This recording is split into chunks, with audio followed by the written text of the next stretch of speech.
May kikwento ko lang sa inyo, dalawa pang bagay. Kanina, tanghali, pumasok siya sa opisina ng majority leader. Sinara niya yung pintuan, tapos sabi niya, everybody sit down. No? I want to tell you about my plans for what to do with Congress, sabi niya. I am running for speaker, sabi niya. No? Tapos lumapit siya sa sabi niya, ikaw, sabi niya, if you will join me, I will make you deputy speaker. Ganun ang mga salita-salita niya.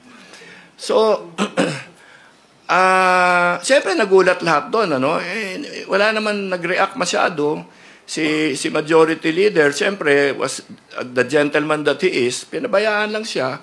And then, sabi niya, well, you know, why are you here? Ginaganyan siya. No? So anyway, nagkaroon sila ng mga insidente doon.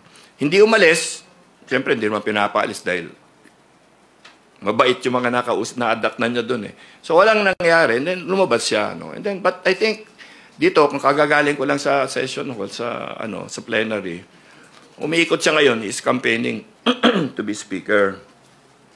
And sinasabi niya, he is going daw to declare all seats vacant, mga ganyan-ganyan. Kung anong sinasabi niya na, alam mo, for us who are there, na, you know, I mean, di gawin mo yung gagawin mo, pero, you know, parang wala sa lugar, parang hindi dapat actions ng mga congressman na maayos ito.